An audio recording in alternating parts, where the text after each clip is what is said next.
आप सभी का स्वागत है UP academy for civil services में। आधुनिक भारत का इतिहास बहुत स्पीड के साथ अब खत्म होने की ओर है।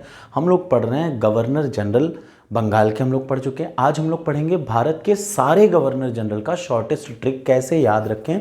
और एक बार आपको याद हो गया तो कैसी समस्या आती है। देखिए, क्वेश्चन आपको लगता है कि एक है, लेकिन वो एक नहीं, अल्टीमेटली 2 से 3 क्वेश्चन एग्जाम्स में आते हैं। जैसे यूपीएससी में पूछता है कि सिंध पे विजय के समय पे भारत पर कौन गवर्नर जनरल था, या कोई एक पर्टिकुलर इवेंट बताएगा इस समय भारत का गवर्नर जनरल कौन था। आपको ये बताना पड़ेगा। जब आपको ये बताना पड़ेगा तो उस समय आपको अगर ये शॉर्ट ट्रिक याद है तो आपसे गलती की गुंजाइश बहुत कम होगी। आपको इसमें सन भी ऐसा नहीं कि कोई सारे सेशन रटने हैं, सिर्फ एक शुरू और लास्ट का रखिए, बाकी का एक सेट तरीका है, उसी हिसाब से ये आगे बढ़ता है।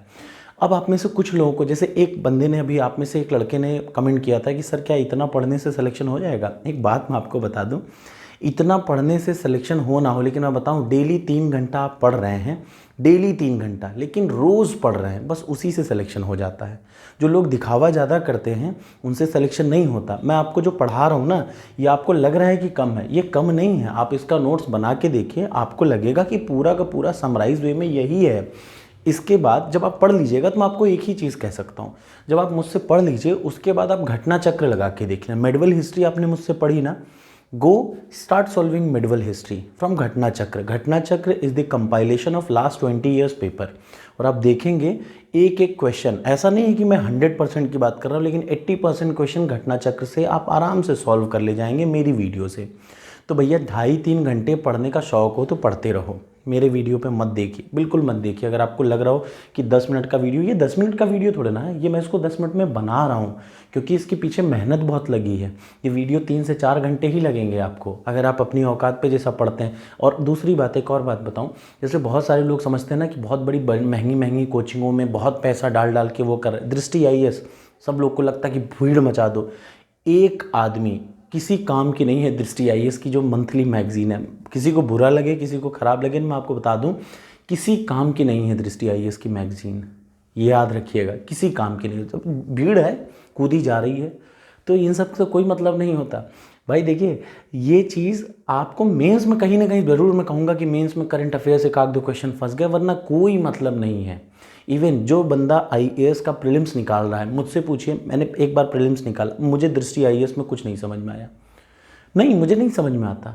कुछ चीज़ें अच्छी हैं लेकिन हर चीज़ नहीं अच्छी हो सकती। जैसे आप मेरी कहें कि हर चीज़ अच्छी नहीं हो सकती। चलिए, समय नहीं बर्बाद करते हैं, आते हैं अपनी चीज़ों पे। तो आप इसको 5 मिनट का टॉपिक मत समझिए, मैं इसको 2 घंटे का टॉपिक बना सकता हूँ, लेकिन मैं ना अपना टाइम बर्बाद करना चाह रहा हूँ ना आपका। तो इस चीज़ को याद रखिएगा। आप जाइए वहीं पढ़ लीजिए, 2.5 घंटे की दृष्टि के ज्वाइन करिए, 1.5-2 लाख रुपए में ज्वाइन करिए।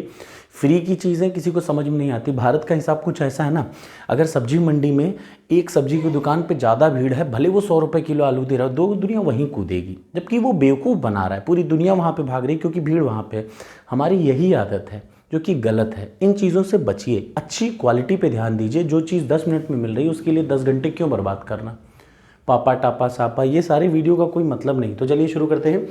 शॉर्टेस्ट ट्रिक ऑफ भारत के गवर्नर जनरल। भारत के जितने गवर्नर जनरल थे, इसके पहले मैं आपको बता चुका हूँ बंगाल के 10 गवर्नर जनरल।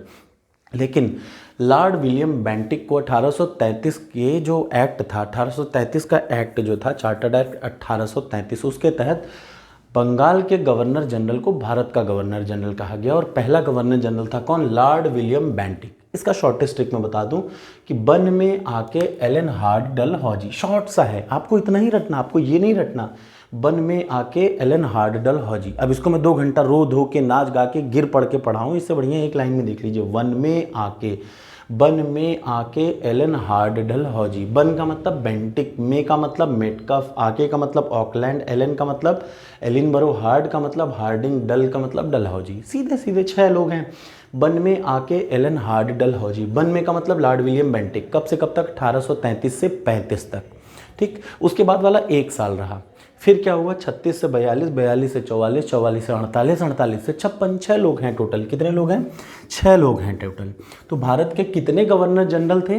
भारत के गवर्नर जनरल थे टोटल 6 लोग यहाँ पे। इनके बाद किसकी बात आएगी? वायसराय की बारी आएगी। फिलहाल आप याद रखिए, विलियम बेंटिक का मतलब बन में आके एलन हार्ड डलहौजी, ये एक लाइन से सीक्वेंस। इनके बाद कौन आएंगे?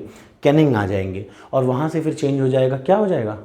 वायसराय। तो आपको ये शॉर्टेस्ट ट्रिक रटा होना चाहिए। अब आपसे पूछे कि सिंध विजय कब हुई थी, तो आपको पता है सिंध विजय कब हुई थी और आपको ये भी पता है कि उस समय टेन्योर कौन था। तो शॉर्टेस्ट ट्रिक उसका भी इसका भी आराम से आप सॉल्व कर सकते हैं। तो फिर से एक बार लास्ट में बता दूं, बन में आके Ellen Hardy Dalhousie, William Bentinck Metcalfe Auckland Ellenborough Hardinge और डलहौजी। बन का मतलब बेंटिक, मे का मतलब मेटकाफ, ऑकलैंड का मतलब आके, एलिनबरो का मतलब एलन, हार्ड का मतलब हार्डिंग और डलहौजी का मतलब डलहौजी। ठीक है, तो ये है। अब आपको कमेंट बॉक्स में कमेंट करके बताना है कि भारतीय रेलवे किसके समय पे शुरू हुई। ऑब्वियसली डलहौजी के टाइम पे शुरू हुई होगी, लेकिन उस रेलवे का नाम क्या था, वो कौन सी ट्रेन थी, बताइएगा कमेंट बॉक्स में। Thank you so much. देखिए मेरी बातें आपको बुरी लग सकती हैं, लेकिन मैं सही बात कर रहा हूँ, यही जेन्युइनिटी है।